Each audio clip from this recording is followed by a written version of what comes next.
할렐루야. 우리 살아계신 하나님께 감사와 찬양과 영광의 박수 올려드리도록 하겠습니다.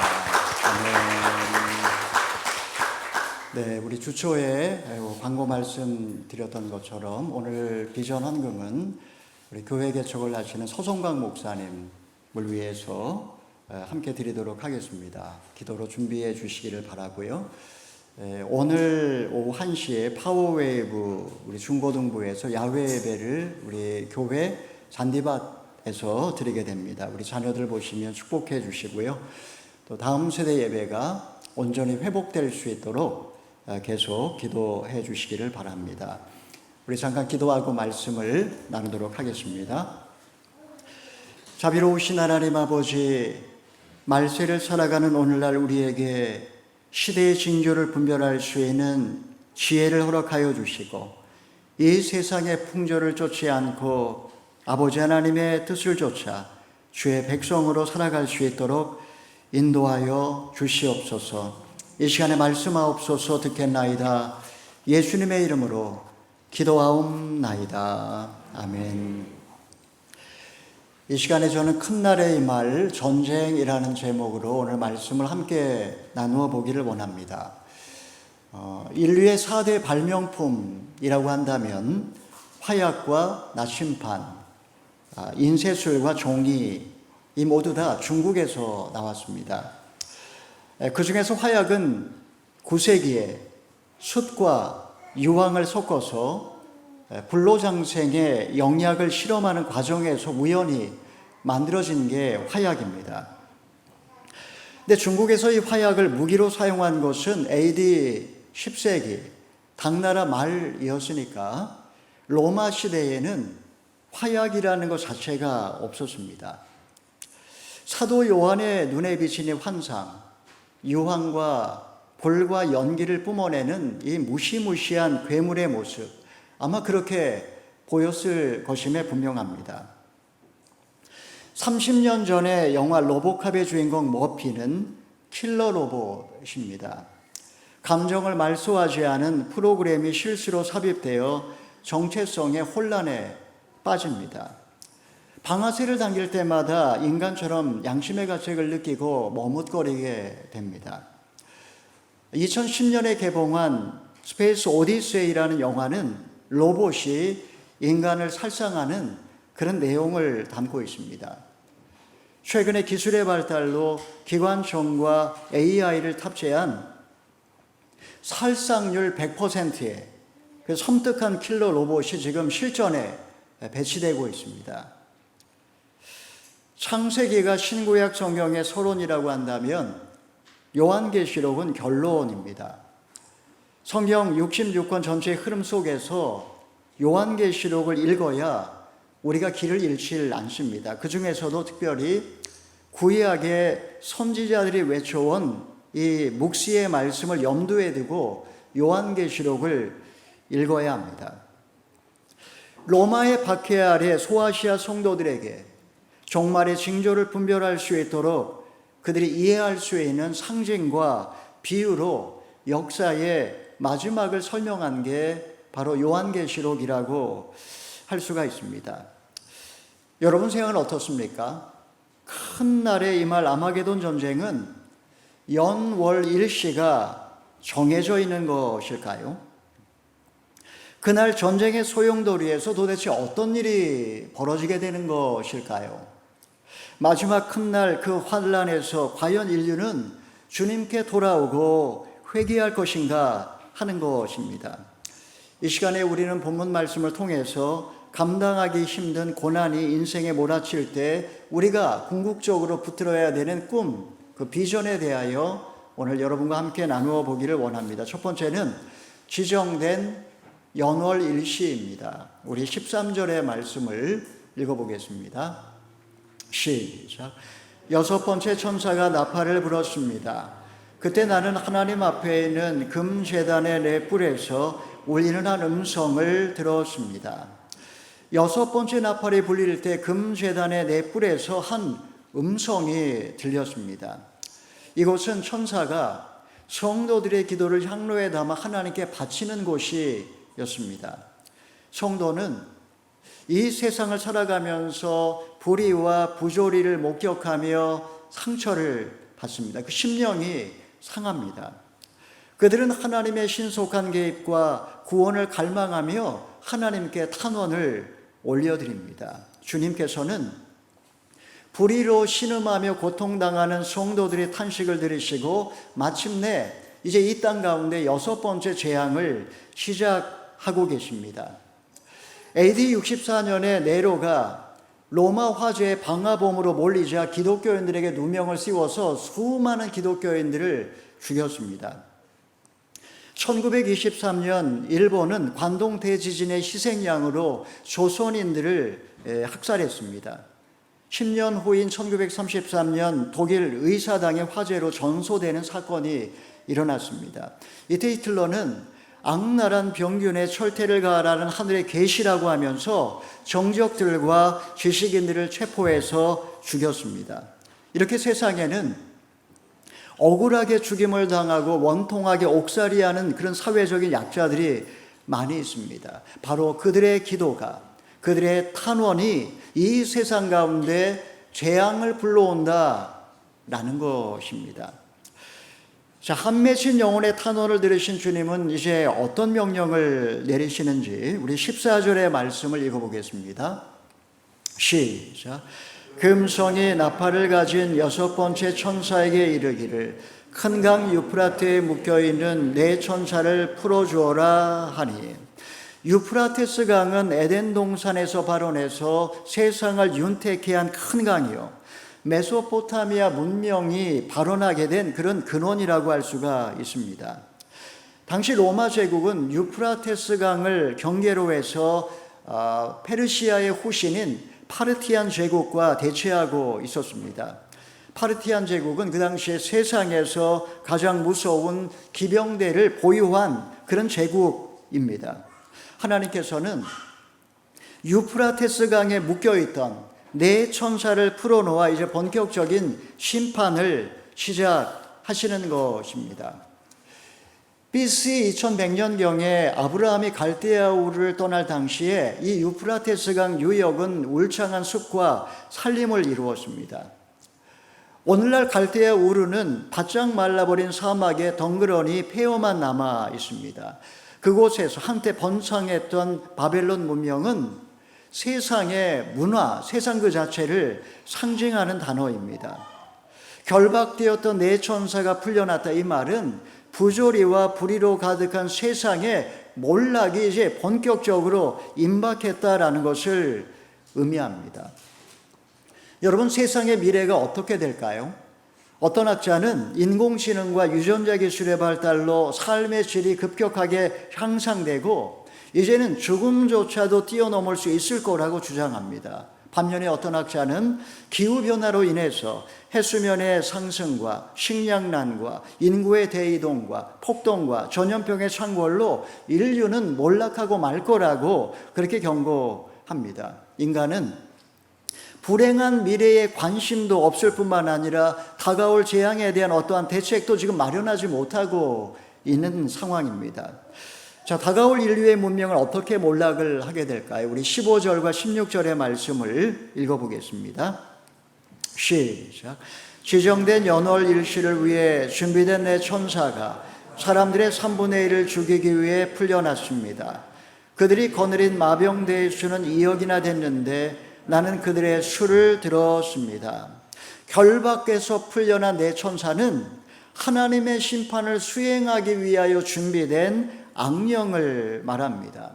창세전에 하나님은 최후의 심판날의 도구로 쓰시기 위해서 타락한 네 천사를 결박해 두셨던 것입니다. 그리고 오랜 세월이 흐른 후에 지정된 연월 일시가 되자 하나님은 그들을 유프라테스 강에서 풀어놓으십니다. 악령들의 지금 유일한 목적은 2억 명의 군대를 충동질하여 전쟁을 일으켜서 인류의 3분의 1을 죽이는 것, 사륙하는 것이 그들의 목적입니다. 여러분, 우리가 이원론적인 그런 잘못된 세계관을 갖는 그런 그리스도인들이 의외로 많이 있습니다. 그러니까 선과 악에 대한 잘못된 이해, 세상에는 선과 악이 대치하고 있고 하나님은 선이라는 범주에 묶여 계신 분이라고 보면 안 된다라는 것입니다. 이런 것은 페르시아의 이원론이라고 할 수 있습니다. 하나님께서는 선의 세계만 주관하실 뿐만 아니라 타락한 천사들을 세상 심판과 구원을 위한 도구로 사용하실 수 있다라는 사실, 무저갱에서 올라온 악령조차도 하나님이 지정하신 연월 일시, 즉 하나님의 시간에 그분의 주권 아래에서 지금 그들이 활동하고 있다라는 것입니다. 여러분, 타락한 천사의 모습은 어떠할까요? 또 주로 어디에서 출몰하는 것일까요? 한 신비가의 증언에 의하면 악령을 보는 순간 뼛속까지 떨리는 한기를 느꼈다고 합니다. 그의 모습은 역겹고 지저분하며 인간에 대한 혐오와 파괴 본능에 사로잡혀 있다고 합니다. 우리가 다 이해할 수는 없습니다. 영계에 어떤 일이 벌어지고 있는지 우리가 다 알 수는 없지만 분명한 사실, 하나님은 악령의 끔찍한 활동조차도 정해진 범위 내에서 일정 기간 허용하신다라는 사실입니다. 본문에 보니까 2억의 그런 마병대가 등장을 합니다. 오늘날 2억의 군대를 동원할 수 있는 국가가 있을까요? 중국의 인구가 14억이요. 러시아의 인구가 1억 4천만이니까 그들 가운데 13%만 증발하면 2억의 그런 연합대군을 만들 수 있을지 모릅니다. 러시아를 빼고 지금 중국의 정규군이 250만 명이고 예비군이 2억 명이나 되니까 중국을 중심으로 해서 2억의 군대를 만들 수도 있습니다. 분명한 사실은 주님이 정하신 연월 일시, 바로 그 시간에 유프라테스강 동쪽에서 악령의 사주를 받은 엄청난 군대가 말라버린 강을 건너 밀려와서 아마겟돈에서 엄청난 전쟁을 벌릴 거라는 사실, 그 사실을 지금 이야기하고 있는 것입니다. 여러분, 우리의 인생에도 이런 일들이 벌어질 수 있습니다. 인생에 어려운 문제가 생길 때, 나를 힘들게 하는 사람을 만날 때 하나님의 주권 아래 지정된 연월 일시에 예정되어진 일임을 믿고 오히려 그 시간에 하나님 앞에 나 자신을 성찰하고 회개하십니까? 아니면은 좋으신 하나님께서 왜 나에게 이런 고난을 주시냐면서 회개는커녕 원망하고 불평하고 사람과 갈등을 일으키고 미워하면서 오히려 내 인생에 더 큰 심판의 사건을 자초했던 적은 없습니까? 사랑하는 여러분, 역사가 종말을 향해 치닫고 있는 것처럼 저나 여러분이나 우리의 목숨도 죽음을 향해 시시각각 다가서고 있습니다. 지정된 연월 일시에 때로 예상치 못한 죽음과 같은 불행을 경험하기도 하고 종종 만나고 싶지 않은 악한 사람을 만날 경우도 있습니다. 여러분, 이럴 때에 하나님의 주권을 인정하시고 이 고난의 의미를 해석하시면서 나 자신을 성찰하고 더욱더 하나님 의지하는 그런 기회로 삼으실 수 있기를 바랍니다. 자, 타락한 내 천사가 동원한 군대의 모습은 어떠합니까? 둘째는 흉갑을 두른 사자의 얼굴입니다. 우리 17절에서 19절의 말씀을 읽어보겠습니다. 시작. 내가 환상 가운데 본 말들과 그 위에 탄 이들의 모습은 이렇습니다. 그들은 붉은 빛과 자주빛과 유황 흉갑을 두르고 있고 말들의 머리는 사자들의 머리 같고 그들의 입에서는 불과 연기와 유황이 나오고 있습니다.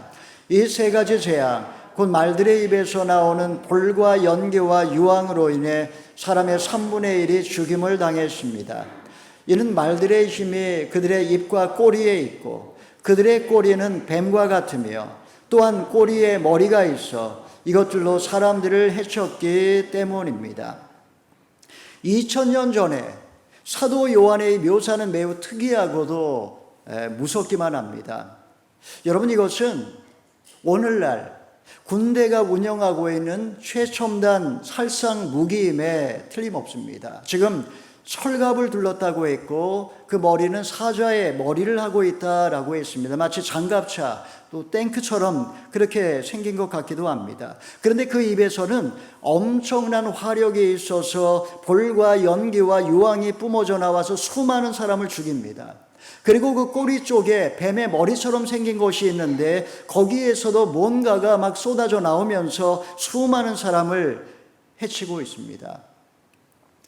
오늘날 인류는 핵무기와 생물학 무기와 화학 무기 등 엄청난 양의 살상 무기를 지금 쌓아놓고 있습니다. 우리 한국은 핵무기를 갖지 않는 대신에 생화학 무기 종합전력 세계 1위 국가입니다. 지구에 있는 핵폭탄이 한꺼번에 터진다면 이게 지구 전체가 날아가 버릴 것입니다. 신냉전 시대의 강대국들은 지금 군비 경쟁에 돌입하면서 지금 엄청난 예산을 첨단 무기 개발과 전쟁 비용에 쏟아붓고 있는 것입니다. 여러분, 왜 인간은 전쟁을 혐오하면서도 전쟁에 매혹될까요? 인간은 평화를 원하는 듯하지만 안정이 지속되면 지루함을 이기지 못하고 파괴적인 본성이 꿈틀거립니다. 적군을 쫓을 때의 흥분감, 가슴 벅찬 어떤 전후회, 노획물을 얻을 때의 기쁨, 이런 걸 원합니다. 군대에 있을 때 보면은 너무나 지루하니까 이 전방 생활에 지친 그런 군인들이 차라리 그냥 전쟁이 났으면 좋겠다, 이런 이야기를 하는 걸 종종 들은 적이 있습니다. 나와 똑같은 인간을 악마로 둔갑시켰기 때문에 전쟁터에서의 살인은 정의로 정당화됩니다. 파괴 본능이 우리 안에 있기 때문에 사람들이 전쟁 영화를 보고 전쟁 게임을 즐기는 이유가 여기에 있는 것입니다. 전쟁 심리학에서는 미친 자의 이론이라고 하는 그런 이론이 있습니다. 전쟁이 내가 원하는 방식대로 진행이 되지 않으면 무슨 짓이든 할 수 있다라는 뜻입니다. 푸틴 같은 독재자는 공포를 조장해서 협상력을 높일 목적으로 얼마든지 소형 전술 핵무기를 사용할 수 있습니다. 이 미친 자 이론에 따르면 핵은 인류를 단번에 무덤으로 보낼 수 있는 역사상 가장 흉측한 무기입니다. 본문에 등장하는 볼과 유황과 연기는 핵전쟁인 가능성이 높습니다. 인류의 3분의 1이 죽는 전쟁의 시점은 언제일까요? 1차 세계대전 당시 2,500만 명, 2차 세계대전 당시 6,600만 명이 목숨을 잃었습니다. 지난 2년간 코로나 사망자의 수가 600만 명이었고 이제 이번 겨울을 또 지나가면서 엄청난 대유행이 올 거라고 지금 그 학자들은 지금 예견하고 있습니다. 지금 오늘날 이 전 세계 인구가 80억 명입니다. 그 중에 3분의 1이라고 하면 26억 명이 죽는 대참사가 역사의 마지막 날 일어난다는 계산입니다. 만약에 제3차 세계대전의 핵전쟁으로 비화된다면 26억 명이 죽고도 남을 것입니다. 여러분의 인생에 자녀와 가정과 일터에서 2억의 마병대가 쳐들어온 그런 사건은 무엇입니까? 인생을 하루아침에 불과 유황과 연기로 뒤덮은 전쟁터로 만들어버리고 나를 사망 권세에 사로잡히게 만든 그런 사건, 사람은 누구입니까? 혹시 나는 악령에게 미혹되어서 미친 자처럼 혈기와 고집을 피우면서 입에서 해를 끼치는 말을 쏟아내면서 평화를 파괴하고 있지는 않습니까? 사랑하는 여러분, 흉갑을 쓴 사자는 멀리 있지 않습니다. 마귀는 우는 사자처럼 두루다니며 삼킬 자를 찾고 있고 내 안에는 평화보다 전쟁을, 사랑보다 미움을, 믿음보다 의심을, 일치보다 분열을 추구하는 파괴 본능이 꿈틀거리고 있습니다. 영적으로 깨어서 나 자신을 성찰하고 내 안에 이런 파괴적인 본능이 있다는 것을 자각을 하고 지금 영적인 세계에서 벌어지고 있는 이 마귀를 대적하면서 내 입술로 사람을 죽이는 것이 아니라 죽은 영혼을 살리는 그런 저와 여러분이 되기를 소망합니다. 자, 인류의 3분의 1이 죽는 날 사람들의 반응은 어떠한지 우리 셋째로 끝까지 회개하지 않는 인간들입니다. 마지막 20절 21절의 말씀을 함께 읽어보겠습니다. 시작. 이 재앙에서 죽임을 당하지 않고 남은 사람들은 자기 손으로 저지른 일들을 회개하지 않고 도리어 귀신들과 금은 청동 돌나무로 만든 보거나 듣거나 걷지도 못하는 우상들에게 경배했습니다. 그들은 또 그들의 살인과 그들의 복술과 그들의 음행과 그들의 도둑질을 회개하지 않았습니다. 전쟁의 참상이 끔찍하고 참혹해도 남은 자들은 더욱더 강팍해집니다. 하나님은 악령들에게 전쟁을 허용하셔서 죄인들이 돌아오기를 기대하셨습니다. 살아남은 자가 죄의 그 무서움을, 심판의 무서움을 깨닫고 돌아와야 할 텐데 그들은 회개하기는커녕 우상 숭배와 살인과 복술과 음란과 도둑질을 하면서 전혀 돌이키지를 않습니다. 그들은 구원의 기회를 저버리고 지옥행을 자초하고 있습니다. 본문에는 하나님을 대적하는 인간의 5대 죄악이 나옵니다. 첫째는 우상 숭배입니다. 하나님이 아닌 것에 신성을 부여하고 복을 기대하며 경배를 드립니다. 둘째는 살인입니다. 서로 미워하고 증오하고 질투하고 죽이려고 합니다. 셋째는 복술입니다. 불안한 마음을 달래기 위해서 무당을 찾아가고 접신을 하고 사주팔자에 탐닉합니다. 넷째는 음란입니다. 이 세상에서의 주류함을 견디지 못하고 불륜과 매춘과 성적 쾌락에 빠집니다. 다섯째는 도둑질입니다. 자신의 그 탐욕을 채우기 위해서 수단과 방법을 가리지 않고 돈을 긁어 모으는 것입니다. 무신론자들은 하나님이 천지 만물을 창조했다라는 말을 믿지 않습니다. 버틀란트 러셀은 혈암투성이인 세상이 전지전능한 하나님 작품일 리가 없다라고 말했습니다. 물리학자인 스티븐 호킹은 죽기 직전에 누구도 우주를 관장하고 있지 않다라고 하면서 하나님 존재를 부정했습니다. 인간이 스스로 신이 된 세상에서 인간은 지금 살인과 복술과 음란과 도둑질을 하며 스스로 지금 지옥으로 떨어지고 있다라는 사실입니다.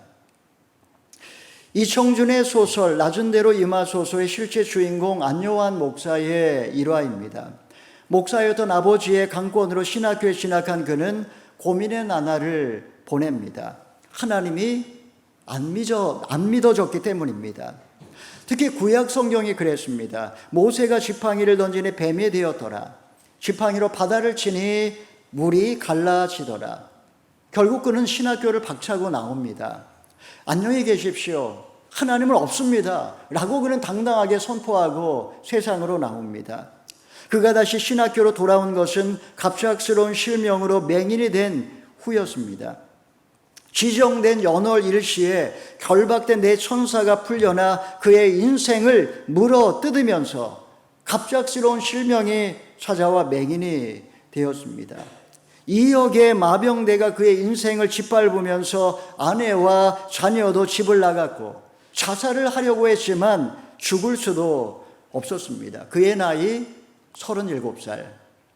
안요한 목사는 맹인이 된 후에야 신앙에 눈을 떴습니다. 여러분, 부조리한 세상에서 보이지 않는 하나님을 보려면 또 다른 눈이 필요하다는 사실 여러분 인정하십니까?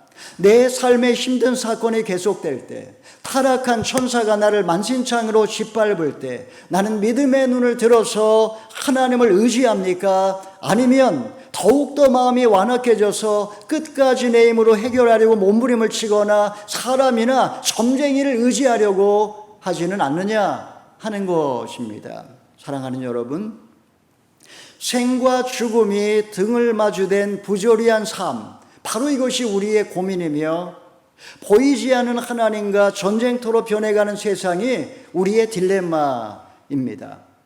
내가 생의 마지막 막바지에 이르러 죽음이 아닌 탄생을 이야기하고 역사의 종말이 다다라 하나님 나라의 완성을 소망하는 이유가 여기에 있습니다. 주 예수여 오시옵소서. 불의와 부조리로 가득한 세상에서 우리는 지금 그분의 재림을 갈망합니다. 사랑하는 성도 여러분, 내 인생이 어디쯤 와 있으며 역사의 초침은 지금 어디를 지나고 있을까요? 지금 모든 피조물들이 고통하면서 하나님 아들의 나타날 날을 고대하고 있습니다. 인류 역시 영혼의 고통을 호소하면서 큰 날에 임할 전쟁을 두려워하고 있습니다. 하나님의 연월 일시가 정해져 있음을 믿으시고 재앙의 날에 하나님을 더욱 의지하실 수 있기를 바랍니다. 불과 유황과 연기로 나를 넘어뜨리는 그 마귀의 괴계를 잘 분별하시고 마지막 날을 향하여 전진하는 역사를 믿음의 눈으로 바라보면서 만물을 새롭게 하실 그 하나님의 비전을 품고 주의 사명을 감당하며 고난 앞에 당당하게 걸어가시는 저와 여러분 다 되기를 주님의 이름으로 축원합니다. 아멘.